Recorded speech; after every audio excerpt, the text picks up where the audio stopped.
Olá pessoal, tudo bem? Estamos de volta aqui mais uma aula para você, beleza gente? Então hoje eu vou falar para vocês sobre o que é urbanização, beleza? Então acompanhe, segue o tio Sam, muito atento nessa aula, tá certo? Para que você possa ter uma boa compreensão e análise dos fatos, beleza?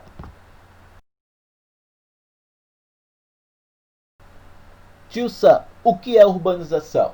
Em outras palavras, é o crescimento das cidades, tá? Então, esse crescimento urbano, nós devemos levar em consideração alguns fatores importantes, como o êxodo rural e a questão da industrialização, tá? A urbanização é o crescimento da cidade em números populacionais, em número de habitantes. Lembrando que no Brasil, 87% hoje vivem nas cidades, certo? E 13% vivem no campo. Aí você tem esse processo migratório campo-cidade. Êxodo rural, não é? Um processo, tá? Esse êxodo rural, ele surge justamente por alguns fatores que nós podemos classificar assim como repulsivo desse movimento populacional, certo? É a migração do homem do campo para as cidades, a procura das melhores condições de vida para ele e para a sua família. Beleza? Então, esse ex-rural, nós temos vários fatores que nós podemos levar em consideração. A questão da fome, da miséria, a questão política, né? Uma questão social, uma questão econômica, uma questão climática. Não é? Então, temos esses pontos importantes como algo assim, destaque para que aconteça esse processo, esse fenômeno chamado de êxodo rural, que é o deslocamento do homem do campo para a cidade à procura das melhores condições de vida. Aí você tem a industrialização como algo assim importante para o crescimento das cidades, para o crescimento urbano. Um fator também atrativo desses movimentos migratórios do homem do campo para a cidade, a procura das melhores condições de vida. Então, o processo de industrialização no Brasil, ele foi importante para o desenvolvimento da nação. Em contrapartida, você tem milhares de trabalhadores saindo do campo à procura das melhores condições de vida, e aí você vai gerar uma macrocefalia urbana. O que é macrocefalia urbana, tio Sam? São os problemas sociais urbanos enfrentados por determinada parcela da população, tá? Como grotas, favelas, áreas de ocupação desordenada, entre outros problemas como fome, miséria, né, desemprego, tudo isso causado porque a cidade não teve como acompanhar esse desenvolvimento, esse movimento, esse excesso de pessoas chegando nas cidades e não teve como absorver essa mão de obra.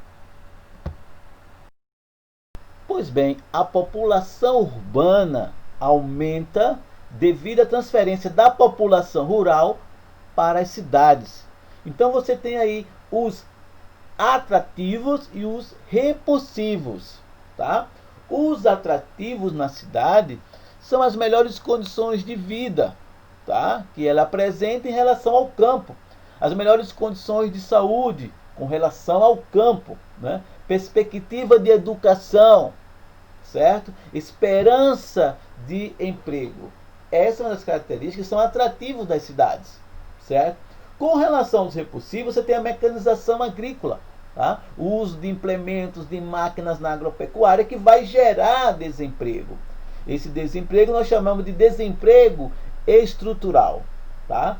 Com relação à mecanização, você também vai ter uma diminuição da oferta de emprego. Obviamente, o processo migratório, chamado de êxodo rural, direção do campo, né, saindo do campo para a cidade. A concentração de terras, de renda e de poder, tá certo? É uma das causas também.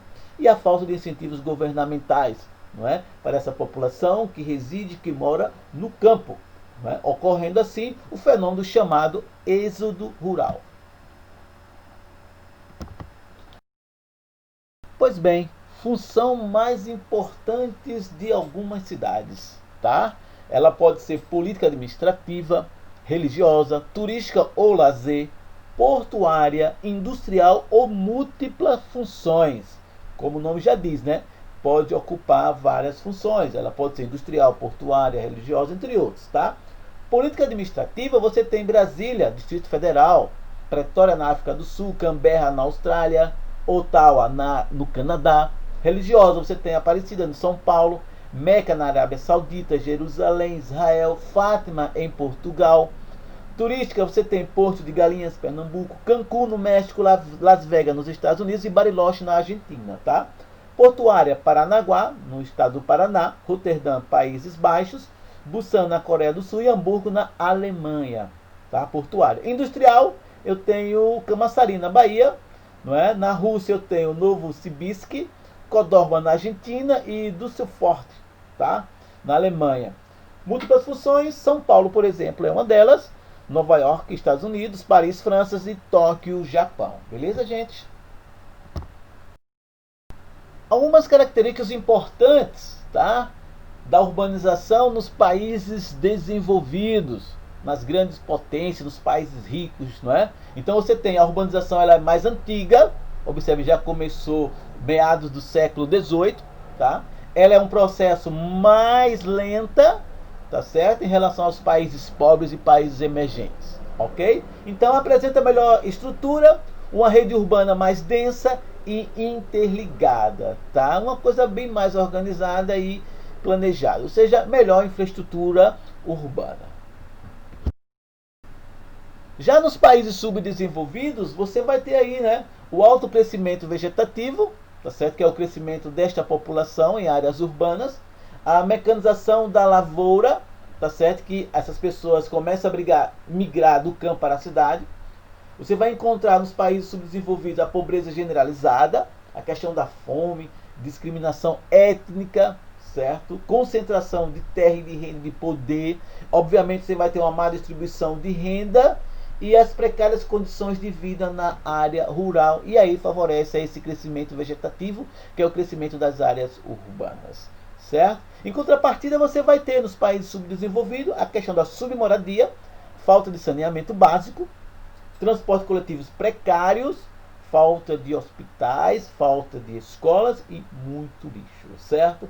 Essa é uma das questões enfrentadas pelos países subdesenvolvidos ou mesmo países emergentes, certo? Pois bem, comparação entre a urbanização dos países desenvolvidos e países subdesenvolvidos, beleza? Nos países desenvolvidos, né, esse processo de urbanização que nós conhecemos, ele é mais antigo, né? Ele é lá do século XIX. Porém, nos países desenvolvidos, são classificados como países ricos, esse processo já está praticamente concluído, beleza? E aí você vai ter o predomínio da população em médias e pequenas cidades, e essas cidades apresentam assim uma boa infraestrutura urbana. Já nos países subdesenvolvidos, classificados assim como países pobres, tá? Esse processo de industrialização, esse processo de urbanização vai começar pós Segunda Guerra Mundial, 1939 a 1945, que ainda continua em processo. E aí você vai ter o predomínio da população em grandes cidades, que esse fenômeno chamamos aí de metropolização, beleza? E aí os problemas urbanos, que nós classificamos como macrocefalia urbana, né? Favelização, trânsito caótico, desemprego, ok, gente? Então segue o tio Sam aí. Segue para vocês aí alguns conceitos básicos, né, sobre urbanização. Cidade, para ser cidade, tem que ter mais de 20 mil habitantes, de acordo com a Organização das Nações Unidas, tá certo? Já no Brasil, teve uma série de municípios que é a prefeitura, né? Independente da população e de seu tamanho, é considerado cidade pelo IBGE. A população urbana é aquela que mora na cidade, tá? Ou reside, ok? Crescimento urbano é o crescimento horizontal ou vertical das cidades. Urbanização é quando a população urbana ultrapassa a população rural de um determinado lugar, ou seja, a transformação de espaços naturais e rurais em espaços urbanos. Conurbação é a união de duas ou mais cidades, não é? Como a gente já sabe. Metrópolis, conjunto de municípios contíguos, integrados socialmente a uma cidade central, com serviços públicos e infraestrutura comum, beleza? Megalópole, área conurbada de duas ou mais cidades. Megacidades, quando tem mais de 10 milhões de habitantes. E as cidades globais, né, que tem grande importância econômica, financeira, técnica, política e cultural, e exerce assim influência no próprio país e também no mundo inteiro, certo? Temos destaque aí, né, a cidade global brasileira, tá? São Paulo. Beleza, gente? Chegamos mais ao final de uma aula. Espero que tenham gostado, ok? Na próxima aula a gente continua com mais conteúdo, com mais debate, com mais assunto para vocês, ok? Fica com Deus.